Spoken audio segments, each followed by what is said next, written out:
when the French colonized much of North and West Africa, they drew artificial borders in the region which failed to take into consideration the ethnic diversity of the region and caused harm to various ethnic groups such as the nomadic people of the Sahara Desert known as the Tuaregs.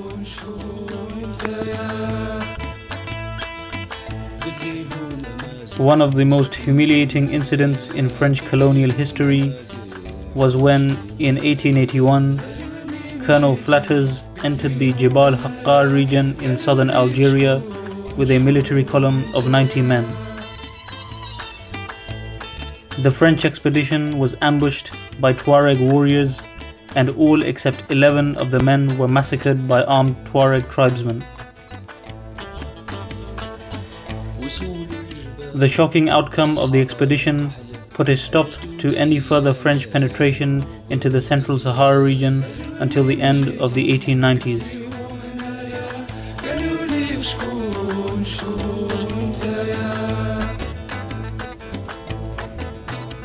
In 1902, the French marched south once again, and this time they were led by Lieutenant Cotonest, who led 130 French soldiers into Tuareg territory.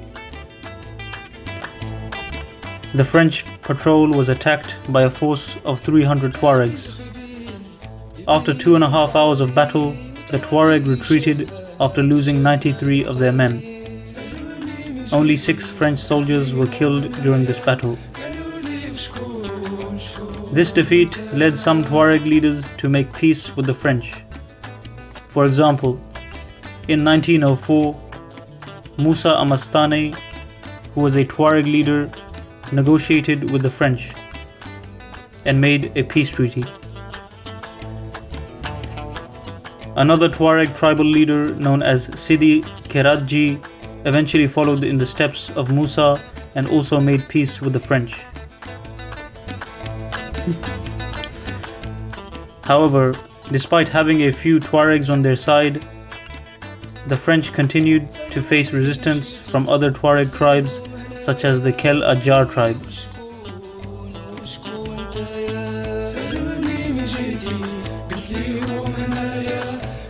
In addition, during this period, the Islamic Sufi order known as the Sunusi, which was based in Libya, had also begun huge resistance campaigns against the French and Italian invaders. Revolutionaries such as Omar al-Mukhtar were leading huge armies against colonial forces. These revolts spread like a wildfire through the Sahara region, and the Tuaregs were able to obtain more weapons from the Sunusi rebels who were operating across the Sahara Desert.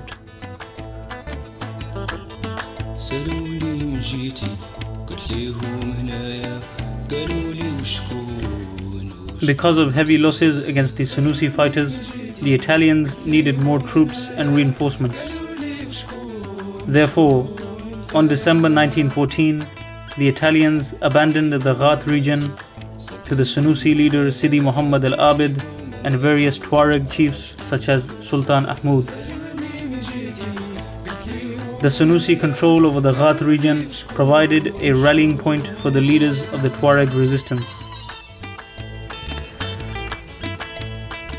In May 1916, al-Abid even wrote a letter to the Tuareg leader Musa Amastane calling him to join the jihad against the French. However, Musa declined due to his agreement and peace treaty with the French.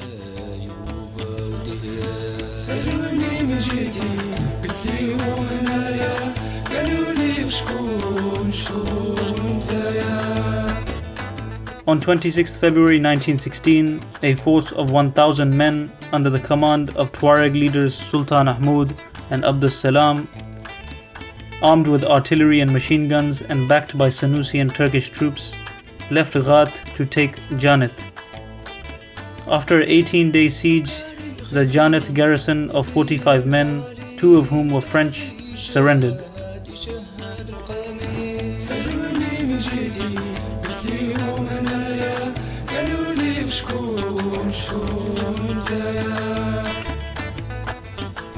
However, the town was eventually recaptured when French reinforcements arrived.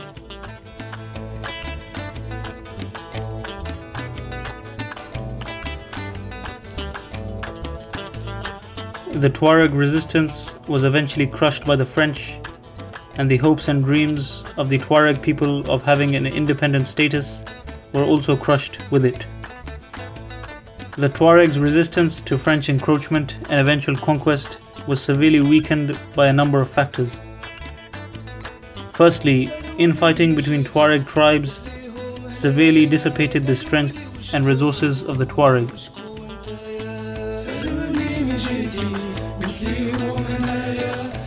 Another factor that weakened Tuareg fighters was drought and famine in the region. 1911 saw the start of a prolonged period of drought.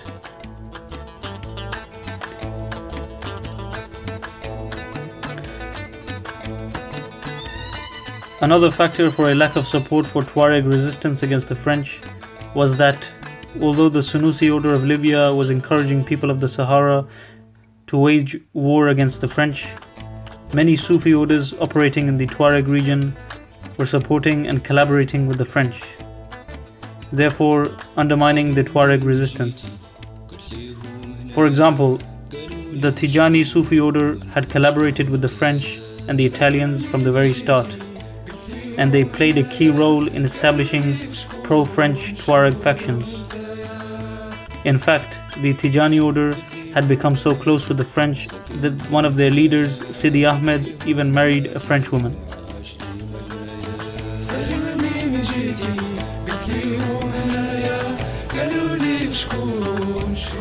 The Tuaregs not only resisted the French, but also sought to have their own state when France granted independence to French Sudan. Feeling betrayed by the French and colonized by the Malian state, the Tuareg have ever since sought to secede in a series of rebellions which were compounded by a series of reprisals, oppression, drought, exile, and marginalization. The unfortunate situation of the Tuareg is just one among many which have been inherited by European colonialism.